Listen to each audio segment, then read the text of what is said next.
Good evening आप सभी को। सजग क्लासेस हिंदी में पुनः एक बार आप सभी का स्वागत है। और हम लोग बात कर रहे थे भारतेंदु युग की। पिछली क्लासों में हमने भारतेंदु युग के रचनाकारों के बारे में पढ़ना शुरू किया था और सबसे पहले भारतेंदु हरिश्चंद्र को ही देख रहे थे। पहले रचनाकार जो भारतेंदु युग के थे,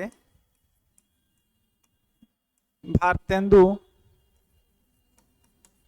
युगीन रचनाकार।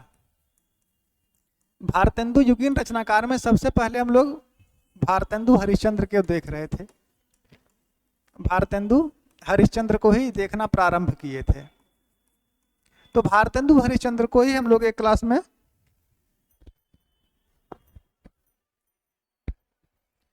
भारतेंदु हरिश्चंद्र को ही पहले क्लास में देखे और भारतेंदु हरिश्चंद्र को पूरा नहीं कर पाए थे क्योंकि इनके सभी रचनाओं को पढ़ना था।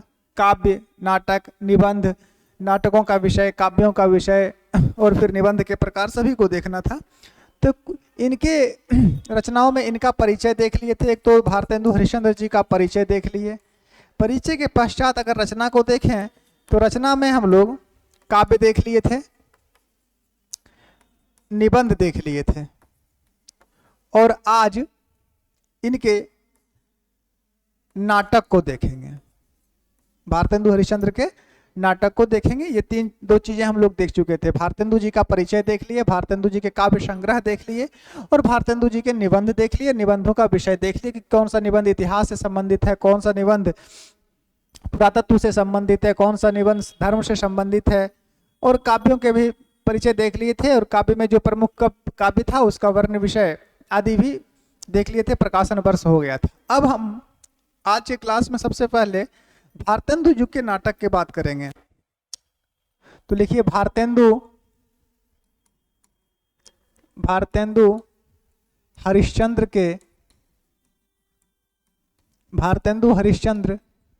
के नाटक।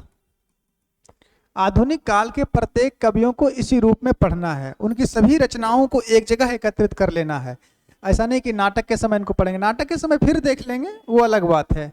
लेकिन यहाँ पे भी जिन कवियों को हम पढ़ रहे हैं, भारतेंदु मंडल के जो रचनाकार हैं, उनको सर्वोपांग पढ़ना है, उनकी सभी रचनाओं को पढ़ना है। तो भारतेंदु जी के नाटक जो हैं वो दो प्रकार के हैं। दो प्रकार के कहने का मतलब क्या हुआ? एक तो नाटक इनका मौलिक है और एक अनुदित है। तो भारतेंदु जी ने दो प्रकार के नाटक लिखे। पहला इन्होंने अनुदित नाटक लिखा, अर्थात अनुवाद किया, अनुदित नाटक लिखा। और दूसरा इन्होंने मौलिक नाटक लिखा, यानी जिनकी रचना इन्होंने स्वयं की, अनुवाद नहीं किया, मौलिक नाटक। तो सबसे पहले आज हम अनुदित नाटक को देखते हैं, मौलिक नाटक। और नाटक और काव्य से इनके प्रश्न आ सकते हैं, कोई बड़ी बात नहीं है। तो भारतेंदु जी के मौलिक नाटक कौन कौन से हैं, भारतेंदु जी के अनुदित नाटक कौन कौन से हैं, और मौलिक नाटक या अनुदित नाटक के का कहानी क्या है या किस रचना से अनुवाद हुआ है। अगर मौलिक नाटक देख रहे हैं तो कि इस रचना का पात्र कौन है, कथा योजना क्या है, अर्थात कथानक क्या है, ये सभी चीजें देखनी है।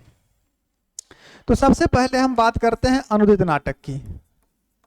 अनुदित नाटक अर्थात जिसका इन्होंने अन्य रचनाओं से क्या किया, अनुवाद किया, अनुदित नाटक। तो अनुदित नाटक में आज सबसे पहले पहला नाटक इनका लेते हैं हम लोग, विद्या सुंदर। पहला नाटक कौन सा है? पहला नाटक है इनका विद्या सुंदर। विद्या सुंदर, विद्या सुंदर कब की है? ये 1868 ईस्वी की है। इसका अनुवाद इन्होंने कब किया था? 1868 में किया था। किस श्रेणी में है? अगर श्रेणी की बात करें कि श्रेणी क्या है इस नाटक की, तो ये नाटक श्रेणी की है। ये भान या प्रहसन नहीं है, बल्कि क्या है, ये नाटक। इसकी श्रेणी क्या है? नाटक है। कहाँ से लिया गया है? तो संस्कृत के चौर पंचाशिका नाटक के बांग्ला संस्करण का अनुवाद है ये। एक लाइन ये भी लिख लीजिए इसके बारे में। संस्कृत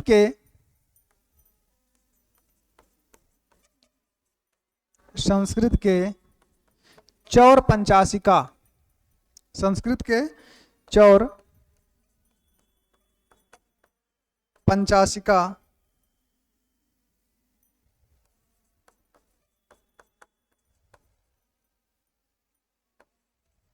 संस्कृत के चौर पंचाशिका नाटक के बांग्ला संस्करण, नाटक के बांग्ला संस्करण का अनुवाद है ये। बस इतना पर्याप्त है। विद्या सुंदर में क्या है, तो विद्या सुंदर संस्कृत के चौर पंचाशिका नाटक के बांग्ला संस्करण का अनुवाद है। और अनुवाद किस में किया गया था, खड़ी बोली में किया गया था। कब किया गया था, 1868 में। और श्रेणी क्या है, नाटक है। पहला नाटक हो गया इनका। दूसरा रत्नावली, इनकी दूसरी नाटक कौन सी है, रत्नावली। रत्नावली कब की है, रत्नावली भी 1868 ईस्वी की है, 1868 ईस्वी है। और श्रेणी क्या है इसका, अगर इसकी श्रेणी की बात करें तो ये लघु नाटिका है, लघु नाटिका है, लघु नाटिका है। इसमें क्या है ये, तो संस्कृत के रत्नावली नाटक का हिंदी अनुवाद है। संस्कृत के रत्नावली नाटक का हिंदी अनुवाद है। एक एक लाइन जानकारी पर्याप्त है। चलिए तीसरी नाटक की बात करें, तीसरी नाटक है पाखंड विडंबन। तीसरी नाटक इनकी कौन सी है, पाखंड विडंबन। पाखंड विडंबन की अगर बात करें, पाखंड विडंबन, तो पाखंड विडंबन कब की है, पाखंड विडंबन 1872 ईस्वी की है। कब की है, 1872 ईस्वी। और अगर इसकी श्रेणी की बात करें कि ये किस श्रेणी में है, तो ये भी नाटक श्रेणी में है। किस श्रेणी में है, नाटक श्रेणी में। इसमें क्या है पाखंड विडंबन में, तो प्रबोध चंद्रोदय जो नाटक है उसके तीसरे अंक का अनुवाद है। संपूर्ण प्रबोध चंद्रोदय का नहीं, प्रबोध चंद्रोदय नाटक कृष्ण मिश्र की है संस्कृत में, तो उन्हीं के तीसरे अंक का नाटक है ये। लिख सकते हैं प्रबोध चंद्रोदय,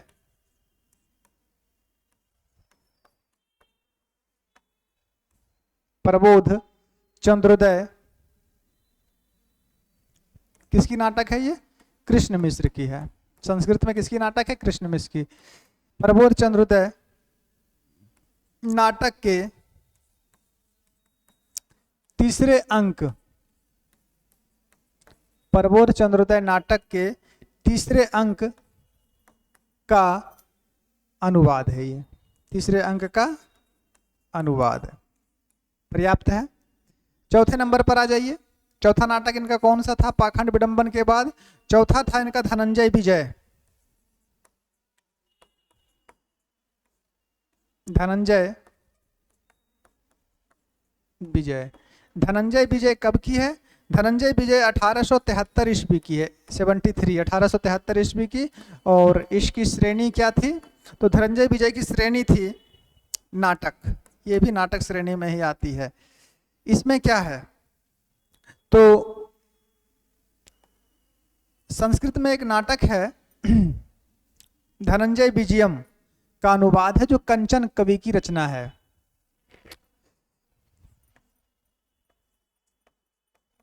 धनंजय विजयम किसकी रचना है, ये कंचन कवि की है। कंचन कवि है, धनंजय विजयम का अनुवाद।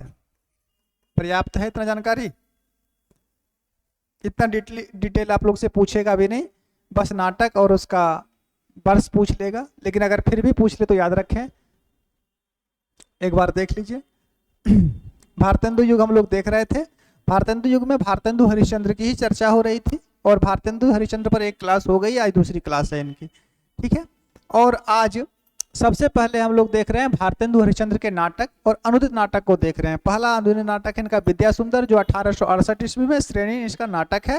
ये संस्कृत के चौर पंचाशिका नाटक के बांग्ला संस्करण का अनुवाद है। दूसरा है रत्नावली 1868 ईस्वी की, ये भी लघु नाटिका है और संस्कृत के रत्नावली नाटक का हिंदी अनुवाद है। पाखंड विडंबन 1872 ईस्वी श्रेणी इसका भी नाटक है। ये प्रबोध चंद्रोदय नाटक के तीसरे अंक का अनुवाद है धनंजय विजय। तो धनंजय विजयम जो संस्कृत के कंचन कवि की रचना है उसका अनुवाद है।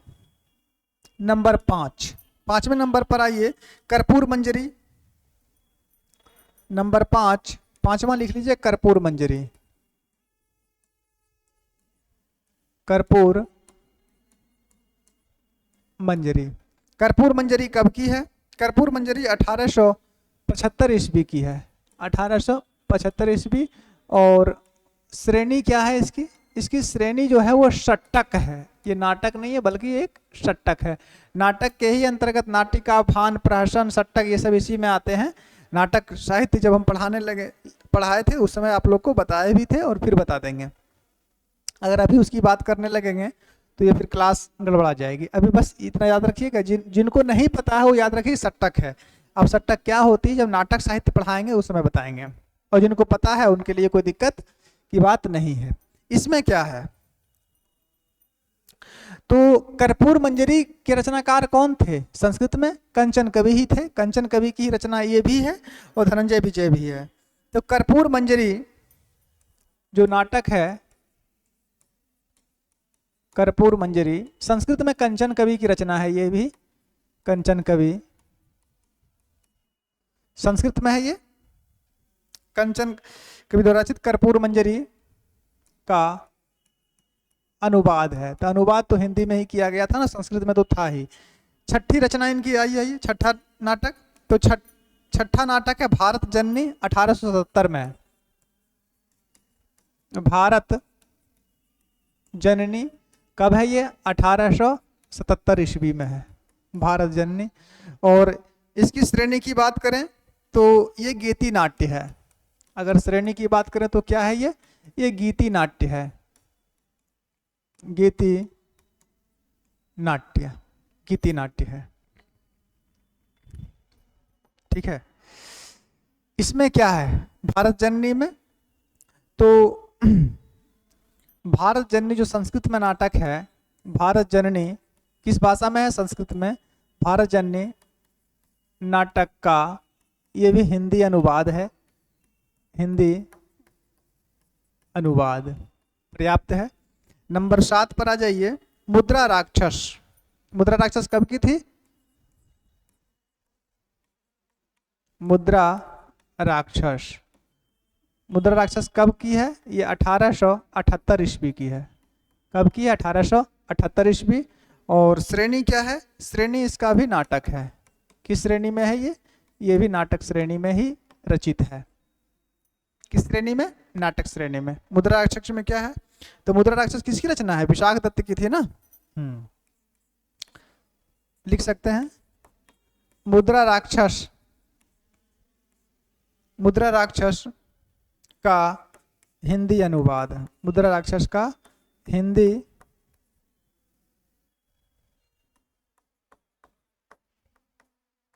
अनुवाद स्पष्ट है। मुद्रा राक्षस संस्कृत में विशाख दत्त की रचना है। इस बात का थोड़ा सा ध्यान रखें। एक और इनका है दुर्लभ बंधु, अंतिम और 8वां अनुदित नाटक है इनका दुर्लभ बंधु। दुर्लभ बंधु, दुर्लभ बंधु कब की है? ये 1880 ईस्वी की है। कब की है? 1880। और श्रेणी क्या है? श्रेणी इसका भी नाटक है। श्रेणी जरूर याद रखेंगे। श्रेणी क्या है? इसका भी नाटक है। अधिकांश तो नाटक ही है, कुछ ही गीति नाट्य है, षट्टक है, लघु नाटिका है, कुछ ही है ना। हाँ, मौलिक नाटक में फिर हम आप लोग को थोड़ा सा डिटेल बताते चलेंगे। तो ये दुर्लभ बंधु, इसमें क्या है? दुर्लभ बंधु में ये शेक्सपियर की रचना थी, मर्चेंट ऑफ वेनिस, उन्हीं का हिंदी अनुवाद है। लिख सकते हैं शेक्सपियर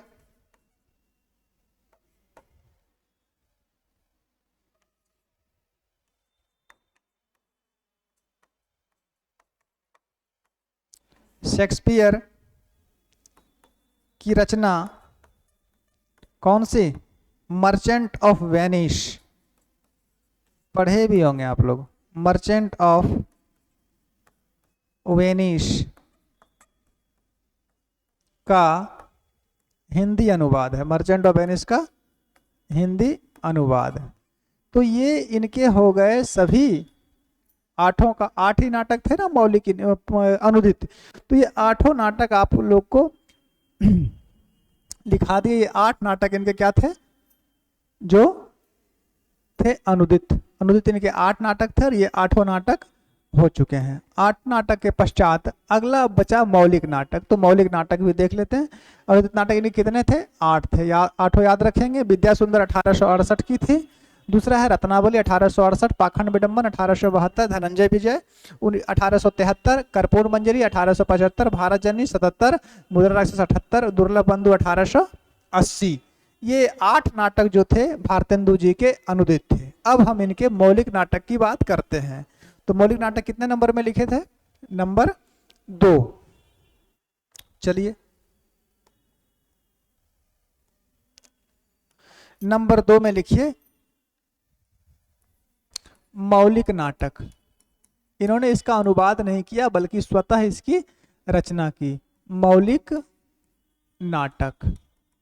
अब मौलिक नाटक में इनके कौन कौन से हैं, उसका प्रकाशन वर्ष क्या है, उसकी श्रेणी क्या है, उसकी कथा क्या है, यानी कथानक उसकी क्या है, ये सभी देखते चलते हैं।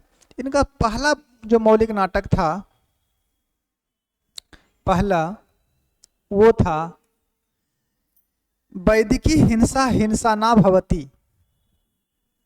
वैदिकी हिंसा अर्थात वेद की हिंसा हिंसा नहीं होती है। वैदिकी हिंसा, इसमें पशु बलि प्रथा जो आज भी हमारे धर्मों में यथा कथा व्याप्त है कि माता को बलि दे रहे हैं, मंदिरों में पूजा पड़ रही है, ये इस बलि प्रथा का भी विरोध है और ये एक गलत प्रथा भी है।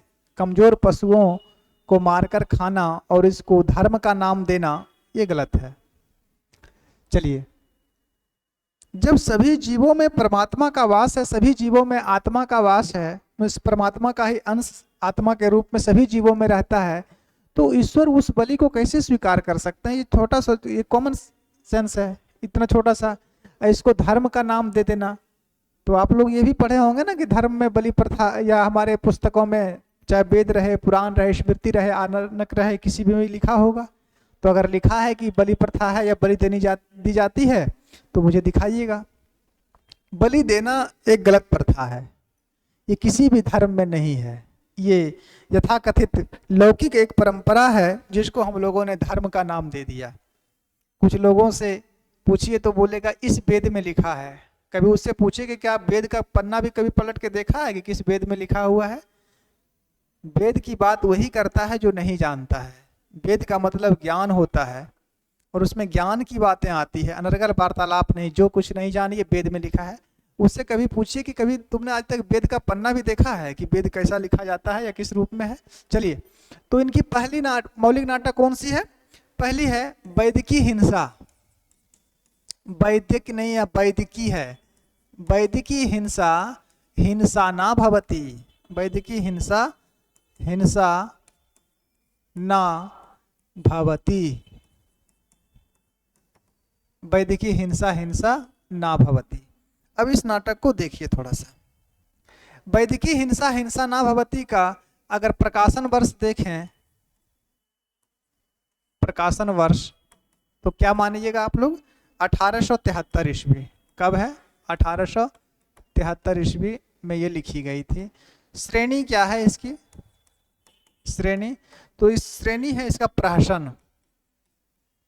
श्रेणी क्या है, प्रहसन है इसकी। और कथानक क्या है इसकी, अगर कथानक की बात करें कि इसकी क्या कथा वस्तु है या विषय वस्तु क्या है, तो इसके बारे में ये सीधा बात है कि इसमें बलि, ये पशु बलि प्रथा का विरोध भी किया गया है। तो लिख सकते हैं पशु बलि प्रथा का विरोध, बस एक लाइन में, ज्यादा जानकारी हानिकारक है।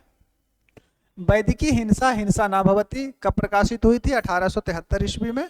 ठीक है, श्रेणी क्या है, प्रहसन है। क्या बात है इसमें, तो इसमें पशु बलि प्रथा का विरोध है। दूसरा नाटक पर आ जाइए। इनकी दूसरी जो नाटक है मौलिक नाटक इनका वो है सत्य हरिश्चंद्र। ये आप लोग देखे भी होंगे और पढ़े भी होंगे। सत्य हरिश्चंद्र।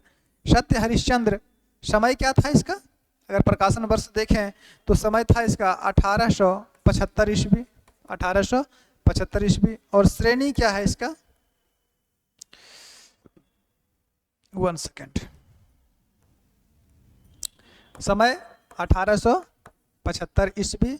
श्रेणी क्या है सत्य हरिश्चंद्र का, तो श्रेणी है ये नाटक, श्रेणी नाटक है।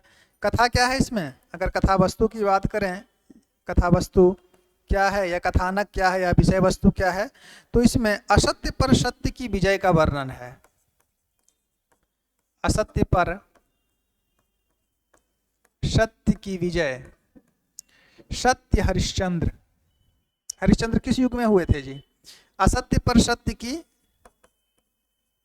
विजय का वर्णन है। असत्य पर सत्य की विजय का वर्णन है। स्पष्ट है। वैदिकी हिंसा हिंसा न भवति, प्रकाशन वर्ष 1873, श्रेणी प्रहसन। ठीक है। कथानक क्या है, पशु बलि प्रथा, पशु बलि प्रथा का विरोध है। सत्य हरिश्चंद्र 1875 ईस्वी, श्रेणी नाटक है। कथा वस्तु इसमें क्या है, कथानक क्या है, तो इसमें असत्य पर सत्य की विजय का वर्णन है। चलिए आगे नंबर 3, तीसरा लिख लीजिए, प्रेम योगिनी। प्रेम जोगिनी। प्रेम जोगिनी कब की है, प्रेम जोगिनी भी 1875 ईस्वी की है, 1875 ईस्वी। और श्रेणी क्या है, अगर श्रेणी की बात करें तो ये लघु नाटिका है। श्रेणी क्या है, श्रेणी इसकी भी लघु नाटिका है। क्या कथा है इसमें, इसमें तीर्थ स्थलों पर होने वाले अनाचार का वर्णन है। तीर्थ स्थान पर जो अनाचार होते हैं, धर्म के नाम पर जो ढोंग पाखंड अत्याचार भेदभाव होता है, उसी का वर्णन है। तीर्थ स्थानों पर, तीर्थ स्थानों पर होने वाले अनाचार का वर्णन है। अनाचार का वर्णन।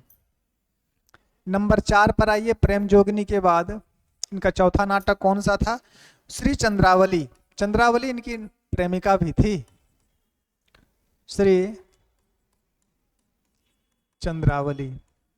श्री चंद्रावली कब की है, श्री चंद्रावली 1876 ईस्वी की है, 1876 ईस्वी। और इसकी श्रेणी क्या है, श्री चंद्रावली 1876 ईस्वी। और अगर श्रेणी की बात करें कि इसकी श्रेणी क्या है, तो इसकी श्रेणी है लघु नाटिका। श्रेणी क्या है, श्रेणी इसकी लघु नाटिका है। क्या बात है इसमें, इस नाटक में क्या है श्री चंद्रावली में, इसमें आदर्श प्रेम का चित्रण हुआ है। आदर्श प्रेम का वर्णन है इसमें, आदर्श प्रेम का वर्णन। नेक्स्ट, आराम से लिखिए, कोई दिक्कत नहीं है।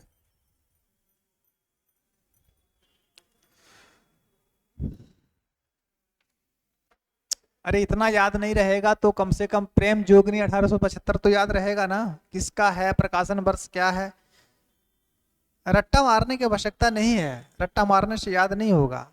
आज 1-2 बार पढ़ लिए, फिर 2 दिन के बाद पढ़ लिए, फिर धीरे धीरे इसको पढ़े, क्वेश्चन बनाए तो याद हो जाएगी। ऐसे कंठस्थ याद नहीं होगी। हम लोगों को याद इसलिए रहती है कि दिन भर यही करना है, दिन भर में 5 बार बोलना है, फिर भी कुछ पॉइंट भूल जाते हैं, लेकिन अधिकांशतः याद रहती है। इसलिए हम लोग का मतलब कार्य ही यही है, पढ़ाना है, आप लोग को बताना है। हो गया यहाँ तक। चलिए, श्री चंद्रावली के बाद आदर लिखिए नंबर 5 में, विशस्य विस्मोधम। विशस्य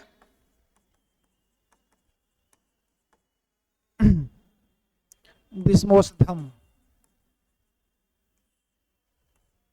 विशस्य विस्मोधम कब है ये भी 1876 ईस्वी की है। और श्रेणी क्या है इसकी, अगर इसकी श्रेणी की बात करें तो ये भान है। श्रेणी क्या है इसकी, भान है। क्या है इसमें, इसमें देशी राजाओं की दयनीय स्थिति का चित्रण है। राजाओं की दयनीय स्थिति का चित्रण, दयनीय स्थिति का चित्रण, प्रजा की दयनीय स्थिति का चित्रण नहीं है, राजाओं की दयनीय स्थिति का चित्रण है। राजाओं की दयनीय स्थिति का चित्रण हुआ है इसमें। हो गया। नंबर 6, नंबर 6 पर आइए, भारत दुर्दशा। भारत दुर्दशा इनका एक काव्य भी है ना, आबहु रोबहु सब मिली भारत भाई, हाहा भारत दुर्दशा न देखी जाई। चलिए 6ठा नंबर क्या है, भारत दुर्दशा।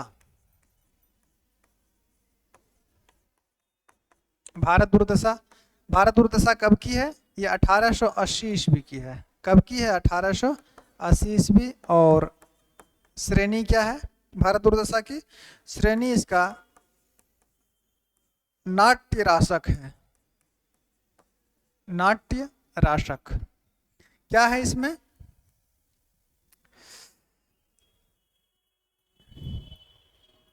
भारत दुर्दशा एक मोस्ट नाटक है, थोड़ा इसको अंडरलाइन कर लीजिए, ये पूछी जा सकती है, इसके विषय वस्तु भी आ सकते हैं, तो थोड़ा इसके बारे में लिख लीजिए।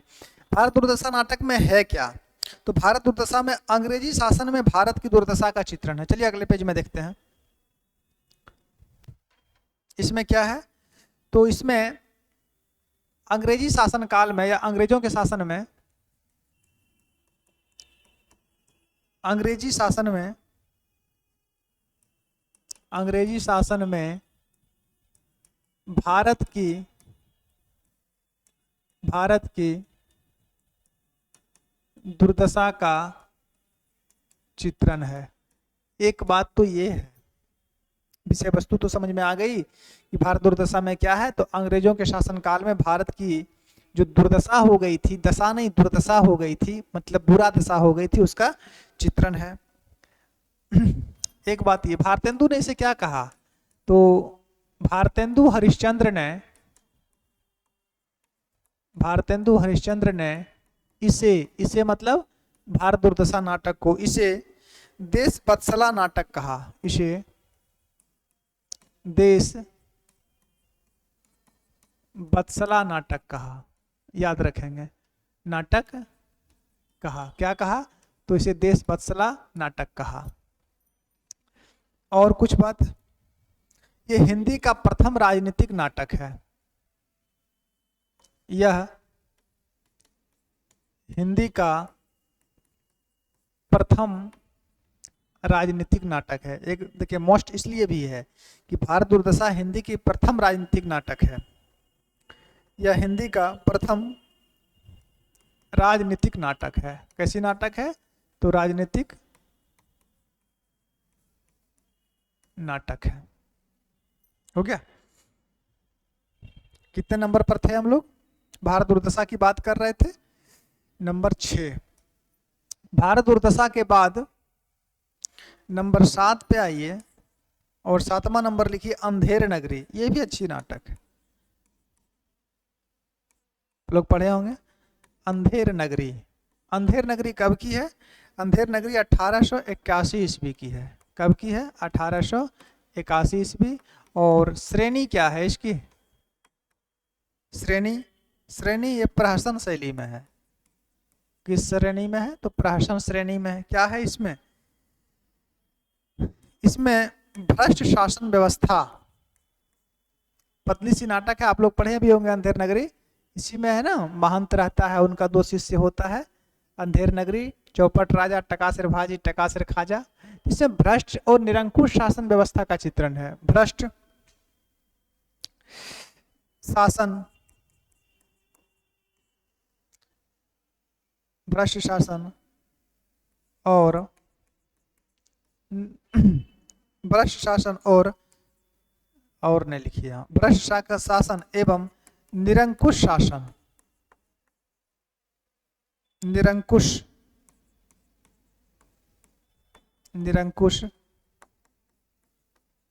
शासन व्यवस्था, भ्रष्ट शासन एवं निरंकुश शासन व्यवस्था का वर्णन है इसमें। निरंकुश शासन व्यवस्था का इसमें वर्णन किया गया है। अंधेर नगरी में 1881 श्रेणी प्रहसन में है। नंबर 8, अगर 8वें नंबर की बात करें तो 8वां नंबर इनका कौन सा था जी? नील देवी। नंबर 8 नील देवी। नील देवी कब लिखी गई थी? 1881 ईस्वी में ये भी प्रकाशित हुई थी। और श्रेणी क्या है इसकी नील देवी की? तो श्रेणी इसकी गीति रूपक है। ये क्या है? तो गीति रूपक है। गीति रूपक क्या है इसमें? इसमें भारतीय नारी के त्याग बलिदान की कहानी है और पंजाब में हिंदू शासन, पंजाब के हिंदू शासन पर मुसलमानों के आक्रमण का भी वर्णन है। लिख लीजिए। एक पहली बात तो भारतीय नारी के त्याग बलिदान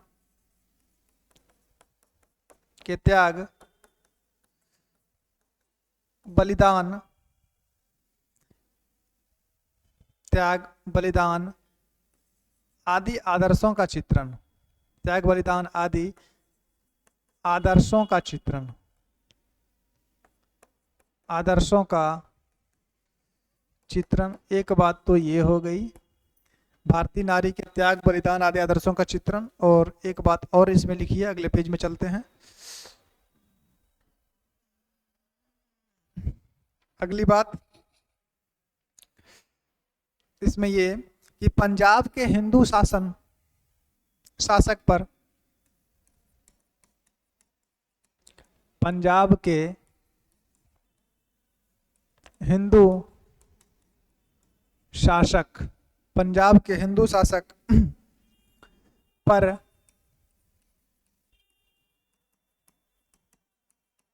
मुसलमानों की चढ़ाई का वर्णन है। हो गया? पंजाब के हिंदू शासक पर मुसलमानों की चढ़ाई का वर्णन कितने नंबर में था? नील देवी मेरे ख्याल से 8वां होना चाहिए था, 8वां। नंबर 9 और अंतिम है इनका, अंतिम नाटक था सती प्रताप। सती प्रताप कैसा नाटक है ये? तो ये अपूर्ण नाटक है। सती प्रताप कैसा है? तो अपूर्ण नाटक है। ये अपूर्ण है। इसमें लेकिन सती प्रताप को पूरा किसने किया था? तो इन्हीं के फुफेरे भाई थे ना, राधा कृष्ण दास। लिख सकते हैं राधा कृष्ण दास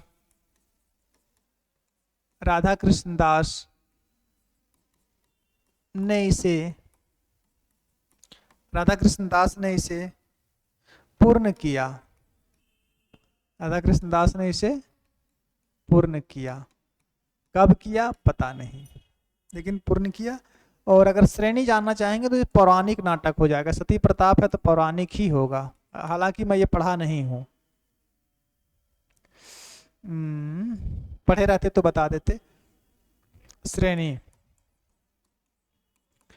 पौराणिक नाटक है। ये नाम से ही पता चल रहा है कि इसमें सती प्रथा आदि का वर्णन होगा, तो पौराणिक नाटक हो गया। ये पौराणिक नाटक है।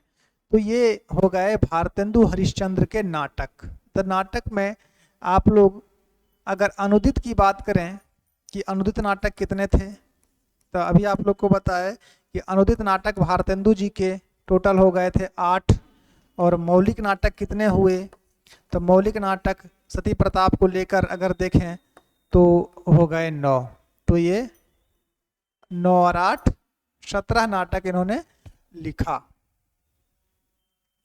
चलिए, तो भारतेंदु बाबू के बारे में जो हम लोग बातें कर रहे थे पिछली क्लास को अगर थोड़ा सा देख लें कॉपी उल्टा के आप लोग, तो आप लोग के लिए भी कल्याणकारी होगा। काव्य रचना देख लिए, निबंध देख लिए, नाटक देख लिए, ये सभी तो हो गए भारतेंदु जी के। अब आलोचनात्मक कृति देख लीजिए। लिखिए भारतेंदु हरिश्चंद्र के, आज इनको समाप्त कीजिए। भारतेंदु हरिश्चंद्र की आलोचनात्मक कृति, आज इनको फ्री कर दीजिए। आलोचनात्मक कृति या कृतियां, आलोचनात्मक कृतियां बहुवचन लगाइए। तो इनकी आलोचनात्मक कृतियां में अगर देखें तो पहला आलोचनात्मक कृति है नाटक। नाटक, अगर इसका समय देखें कब प्रकाशित हुई थी ये, ठीक है, इसका रचनाकाल अलग है और प्रकाशन वर्ष अलग है। रचनाकाल अलग क्यों है? क्योंकि ये लिखी तो गई थी 1883 में, लेकिन प्रकाशित हुई थी 1890 में। तो प्रकाशन वर्ष ही लिखिए। प्रकाशन वर्ष कब है?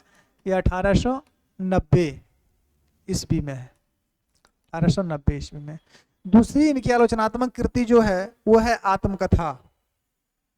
आलोचनात्मक कृति इनकी एक ही है, एक ही है ना, आलोचनात्मक कृति एक हो गया। नाटक सिर्फ। अगर भारतेंदु के आत्मकथा की बात करें, भारतेंदु के आत्मकथा, भारतेंदु जी की आत्मकथा कि इन्होंने अगर आत्मकथा लिखी तो क्या नाम था? इनकी आत्मकथा भी एक है क्या? कुछ आप बीती कुछ जग बीती, कुछ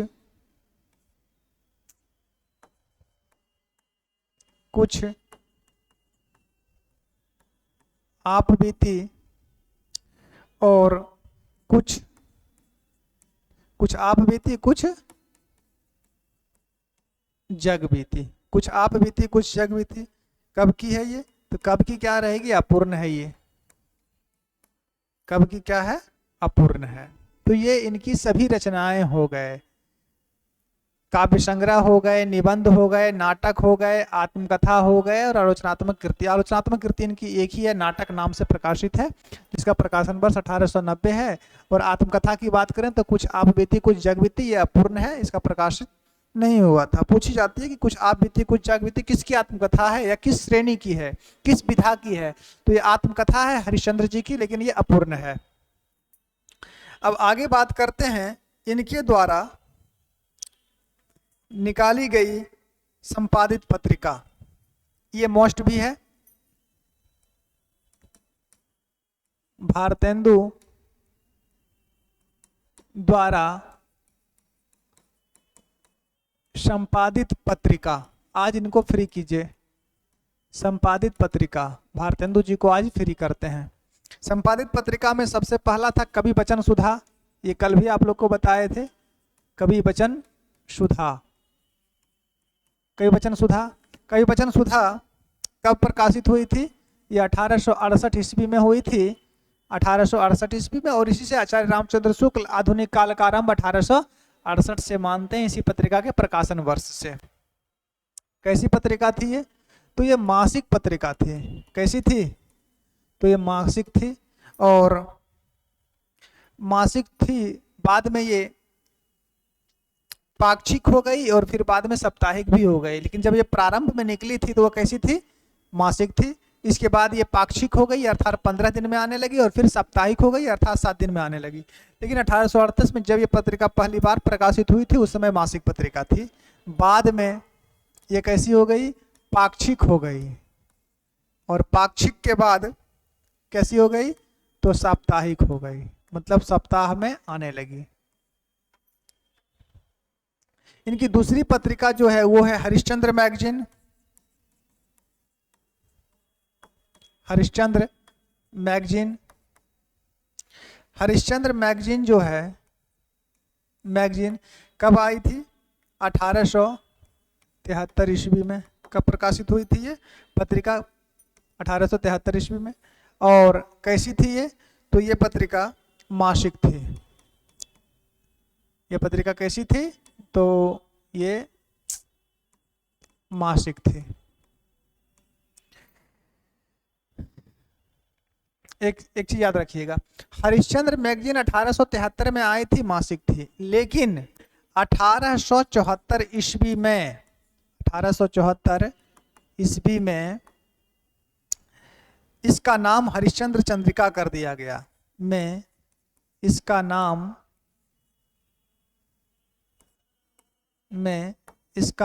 क्या कर दिया गया, हरिश्चंद्र चंद्रिका कर दिया गया, हरिश्चंद्र चंद्रिका कर दिया गया, हरिश्चंद्र चंद्रिका कर दिया गया। एक बात ये भी याद रखिएगा कि हरिश्चंद्र मैगजीन 1873 ईस्वी में निकली थी, मासिक पत्रिका थी। एक वर्ष बाद 1874 ईस्वी यानी 9वें अंक से इसका नाम हरिश्चंद्र चंद्रिका कर दिया गया था।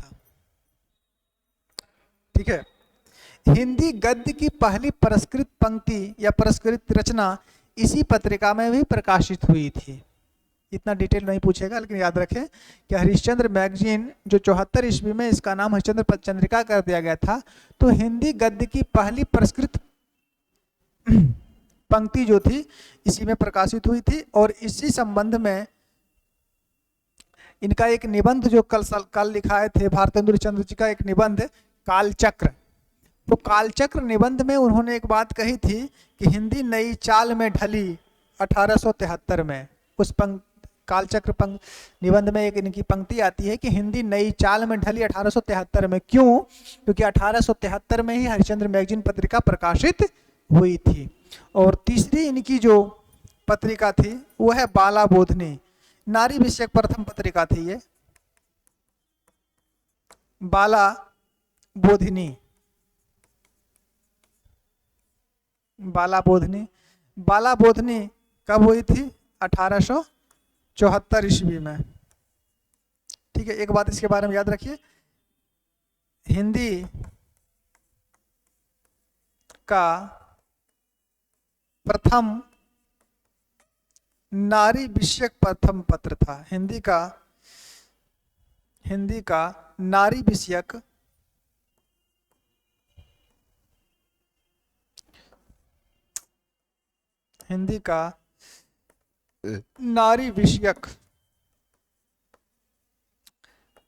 प्रथम पत्र था ये।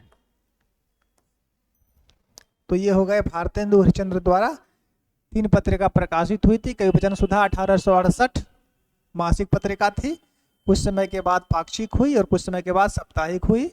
दूसरी थी हरिश्चंद्र चंद्रिका अर्थात हरिश्चंद्र मैगजीन 1873 में। हरिश्चंद्र चंद्रिका के नाम से कब प्रकाशित होने लगी थी? 74 में। और तीसरी थी 1874 में बाला बोधनी, जो नारी विषयक पहली पत्रिका थी। चलिए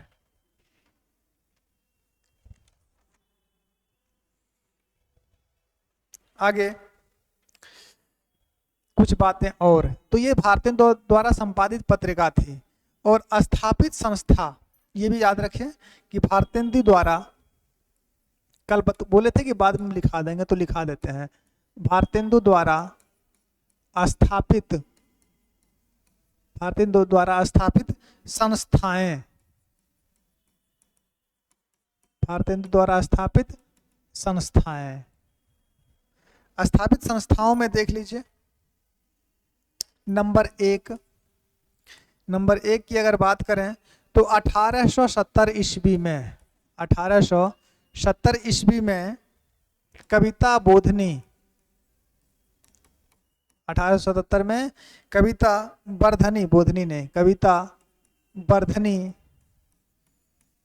सभा, 1877 ईस्वी में 70 में कविता वर्धनी सभा की स्थापना। एक बात तो ये कि कविता वर्धनी सभा की स्थापना कब की गई? तो 1870 में। नंबर 2, 1872 ईस्वी में चौखंभा स्कूल की स्थापना, चौखंभा स्कूल की स्थापना। हालांकि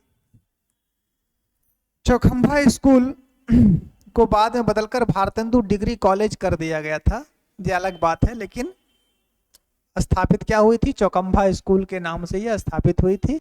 बाद में इसी को बदलकर भारतेंदु डिग्री कॉलेज कर दिया गया था। ये बात याद रखेंगे कि 1872 में चौखंभा स्कूल की स्थापना भारतेंदु हरिश्चंद्र ने की थी और बाद में इसी का नाम बदलकर किसी को भारतेंदु डिग्री कॉलेज कर दिया गया था। चलिए नंबर 3, 1873 में 1873 ईस्वी में तदीय समाज की स्थापना, कल भी ये समझाए थे, तदीय समाज की स्थापना। 3, एक अंतिम और चौथा। 1873 में, ये भी 73 की घटना है, 1873 में pen reading club, pen reading club की स्थापना।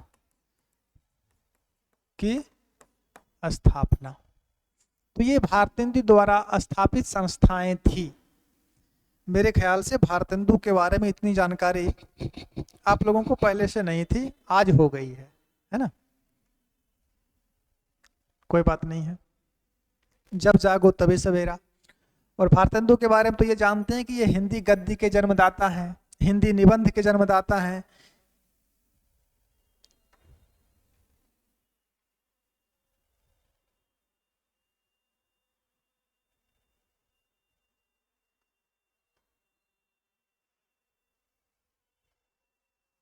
भारतेंदु की उपाधि किसने दी थी? तो भारतेंदु की उपाधि इनको 1880 में उस समय के तत्कालिक विद्वानों ने दी थी। भारतेंदु की उपाधि हरिश्चंद्र को जो है किसने दी थी? तो 1880 ईस्वी में तत्कालिक विद्वान, उस समय के जो तत्कालिक विद्वान थे उसने दी थी। सबसे पहले इसका प्रस्ताव जो है वो रमाशंकर व्यास रखे थे। रमाशंकर व्यास जो थे इसका प्रस्ताव रखे थे। सुधाकर पंडित ने भी इसका समर्थन किया था। और 27 दिसंबर 1880, जहां तक मुझे याद है कि 27 दिसंबर 1880 में सार सुधानिधि पत्र में एक लेख प्रकाशित हुआ था और 31 दिसंबर 1880 में इन्हें भारतेंदु की उपाधि प्रदान की गई थी। ये घटना इसके बारे में है, तो अगर जानना चाहेंगे तो समझ गए ना, फिर समझ लीजिए। भारतेंदु की उपाधि इनको 1880 में मिली थी। इसका सबसे पहला प्रस्ताव रमाशंकर व्यास रखे थे और सुधाकर पंडित ने इसका समर्थन किया था। इस संदर्भ में 27 दिसंबर 1880 ईस्वी में एक निबंध प्रकाशित हुई थी। सार सुधा पत्र में एक लेख प्रकाशित हुआ था और 31 दिसंबर 1880, डेट याद रखिए, 31 दिसंबर 1880 में इन्हें भारतेंदु की उपाधि नवाजा गया उस समय के विद्वानों द्वारा। तो ये भारतेंदु जी के बारे में पर्याप्त बातें हो गई और भारतेंदु हरिश्चंद्र इसी के साथ समाप्त भी हुए। अगले विद्वान इस कालखंड के हम लोग अगले क्लास में पढ़ेंगे, जिसमें राधाचरण गोस्वामी, राधा कृष्ण दास हैं।